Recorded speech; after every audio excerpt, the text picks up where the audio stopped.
सभी को नमस्कार। आज हम हैं हरबंस कपूर राजकीय बालिका इंटर कॉलेज कोलागढ़ में, और इस कोलागढ़ में हमारे आज के इस कार्यक्रम की हमारी मुख्य अतिथि हैं सुजाता भारती जी। नाम बता। स्वाति।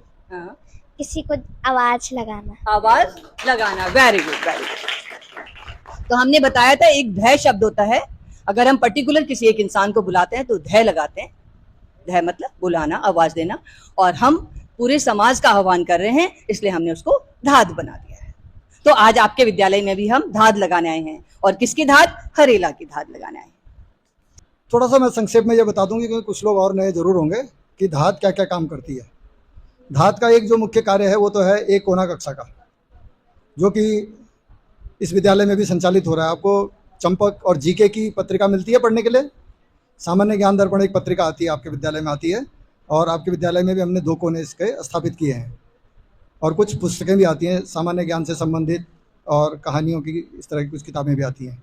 एक कार्यक्रम हमारा हुआ है, वो हमारा बहुत बड़ा कार्यक्रम है, और पूरे उत्तराखंड में हम 930 से अधिक इस तरह के कोने स्थापित कर चुके हैं। हर जिले में हमारी उपस्थिति है।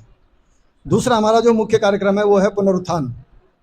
केदारनाथ आपदा में बहुत से लोग मारे गए थे, तो वहाँ पे जब एक सर्वे किया गया तो 175 से अधिक बच्चे उस क्षेत्र में ऐसे मिले थे जिन्होंने अपने पिता को खो दिया था, जिससे परिवार पर बहुत बड़ा संकट आ गया था। क्योंकि जब परिवार में कमाने वाला ही नहीं रहेगा तो संकट तो आना लाजमी बात है।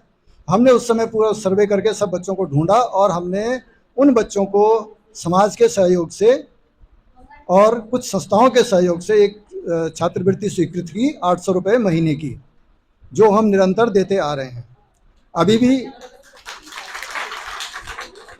भी 90 से अधिक बच्चे हमारे पास ऐसे हैं जिनको कि हम ये सहायता दे रहे हैं। और वर्तमान में केवल केदारनाथ आपदा ही नहीं, किसी भी तरह की आपदा में किसी ने अपने पिता को खो दिया बच्चे ने, और उसकी पढ़ाई पे संकट है, तो हम उसको भी ये मदद करते हैं। केदारनाथ आपदा वाले बहुत से बच्चे पढ़ लिख के निकल गए हैं कि 100 से अधिक पेड़ जहां लगे हैं वो वन का रूप ले लेते हैं, लेकिन जहां बाल वाटिका में हमने 25 पौधों की, अभी हमने एक प्राथमिक विद्यालय सुंदरवाला में हमने एक बाल वाटिका बनाई है, एक बाल वाटिका कल बनेगी बनियावाला में, प्राथमिक विद्यालय बनियावाला में, एक Rudrapur junior high school Rudrapur में, और एक बाल वाटिका बन रही है आपके विद्यालय में।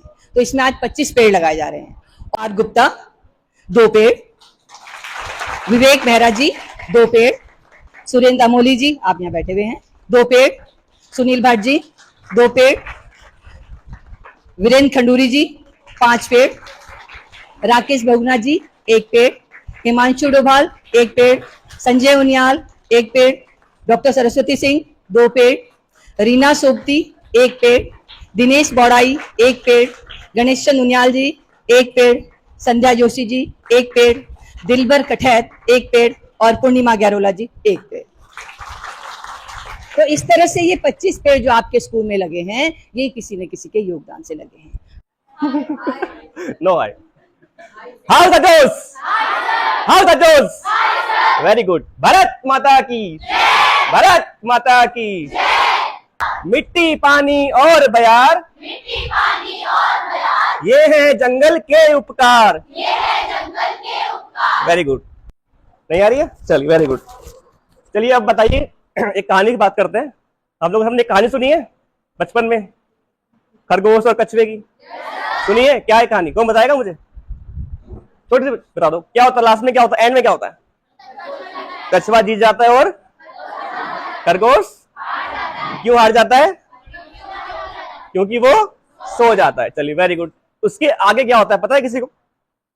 1000 हाथ ऊपर मैं खड़ा रहूं सालों तक, फिर भी एक जगह पर। क्या है? Very good. चलिए एक और, मैं सबसे ऊपर रहता हूं, फिर भी सबसे नीचे गिरता हूं, मुझे पकड़ने जाओ तो हाथ नहीं आता।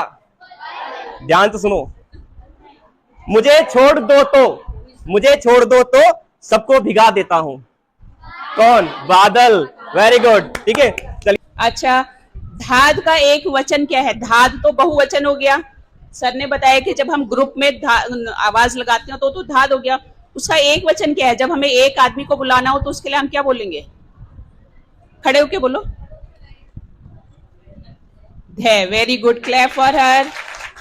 कि धाद के किस कार्यक्रम के अंतर्गत मासिक छात्रवृत्ति दी जाती है? हाथ खड़ा करके बोलेंगे। धाद के किस कार्यक्रम के अंतर्गत मासिक छात्रवृत्ति दी जाती है? ये बताया था कि हमारा एक कार्यक्रम चलता है पुनरुत्थान, जिसमें आपदाग्रस्त जो बच्चे होते हैं उनकी शिक्षा का भार वहन किया जाता है, तो उसके अंतर्गत आप लोगों को जो है छात्रवृत्ति दी जाती है। और आप सब में आपका ज्यादा समय न लेते हुए थोड़ा सा बस यही बोलूंगी, आप सभी को हरियाणा की बहुत बहुत शुभकामनाएं और हार्दिक और सबको अपने लिए अपने घरों में छोटे छोटे पेड़ से ही शुरुआत करो, और सब जगह चाहो तो सब जगह कहीं ऐसी जगह हो, धार्मिक स्थान हो, मंदिर हो या पार्क हो, तो एक एक पेड़ जरूर लगाइएगा। धन्यवाद। हाँ, मैं पहले इंश्योरेंस में थी, तो ये है कि वहाँ पे आप लोगों को बहुत सारा अपॉर्चुनिटीज मिलती हैं। आप अगर पढ़ लेते हो तो उसके बाद आपका ग्रोथ मिलता है, तो अगर आप ग्रोथ होती है तो आप लोग अपनी तरफ से बहुत कुछ कर सकते हो। उस वजह से क्योंकि बहुत लोग पढ़ नहीं पाते हैं, तो अगर वो पढ़ नहीं पाते हैं लेकिन वो आगे बढ़ना चाहते हैं, आगे बढ़ने के लिए पढ़ाई बहुत इम्पोर्टेंट है। इसलिए मैं कोशिश करती हूँ कि कोई अगर पढ़ना चाहे तो मैं उसका सहयोग करूँ। Thank you so much. स्वागत करती हूँ। मुझे पहले समय नहीं मिल पाया कि मैं उनके स्वागत के लिए 2 शब्द बोल पाऊँ, तो मैं उनका सबसे पहले स्वागत करती हूँ और उनका धन्यवाद देती हूँ कि वो समय समय पर हमारे विद्यालय में आकर हमारी छात्राओं को जो है मोटिवेट करते हैं, उन्हें हरियाली और इससे संबंधित कई चीज़ों में विषयों में जागरूक करते हैं। और हमारे यहाँ एक बाल वाटिका का निर्माण भी वे कर रहे हैं, जिसके अंतर्गत प्रत्येक वर्ष आकर के वो पौधारोपण करते हैं। तो सबसे पहले तो तालियों के साथ आप उनका स्वागत और आभार व्यक्त कीजिए। और मैं आशा करती हूँ कि प्रत्येक वर्ष इसी वर्ष की भांति आप लोग यहाँ आएंगे और अपने कार्यक्रम को आगे बढ़ाएंगे। और इसी के साथ मैं अपने शब्दों को विराम देती हूँ। धन्यवाद। सहयोग किया, हमारे कार्यक्रम को सुना, सराहा, और हो सकता है आप उससे कुछ न कुछ सीख जरूर लेंगे और अपने जीवन में आगे बढ़ेंगे। तो मैं बच्चों के लिए 2 लाइन बोलना चाहूंगी। ध्यान रखना, सामने हो मंजिल तो रास्ते न मोड़ना, सामने हो मंजिल तो रास्ते न मोड़ना, जो भी मन में हो वो सपना न तोड़ना, जो भी मन में हो वो सपना न तोड़ना। कदम कदम पे आएंगी मुश्किलें, कदम कदम पे आएंगी मुश्किलें आपको, बस सितारे चुनने के लिए कभी जमी मत छोड़ना। हम कभी कभी कहावत में कह देते हैं ना कि अरे वो तो इतना बड़ा बन गया, उसके तो पांव जमी पर नहीं है, ये कहावत भी है। तो इसीलिए कहते हैं पहले गुरु माता पिता होते हैं, उसके बाद विद्यालय में गुरु हैं। तो गुरु का जो स्थान है भगवान से भी ऊपर बताया गया है, क्योंकि भगवान तक रास्ता पहुंचने का जो रास्ता है वो गुरु ही बताते हैं। ठीक है, तो एक बार अब जोरदार अपने गुरुओं के लिए ताली। और पुनः एक बार सभी को धन्यवाद, आपने हमें विद्यालय में आमंत्रित किया, हमें सुना, और इसके लिए धन्यवाद। और अभी हम जाएंगे पेड़ लगाने के लिए, ठीक है, और पेड़ लगाएंगे और उनकी रक्षा भी आप करेंगे। जो बाल वाटिका आपके विद्यालय में बनी है, ये अब अगली बार जब हम आएंगे तो उस बाल वाटिका के जो पौधे हैं वो हमें बड़े दिखाई देने चाहिए। ठीक है, करेंगे तब। एक सीख रह गई थी हमारी कि जो खरगोश था वो कैसे गया था, 2 पैरों पे गया था। तो उसके लिए क्या थी, वो एक एक्स्ट्राऑर्डिनरी स्किल्स थी जो वो क्या कर रहा था, सीख रहा था। तो हमें क्या करना है, पढ़ाई के साथ साथ एक्स्ट्राऑर्डिनरी स्किल्स भी सीखनी है, तो आगे हमें क्या करें, भविष्य में हमारे काम आए। ठीक है, चलिए।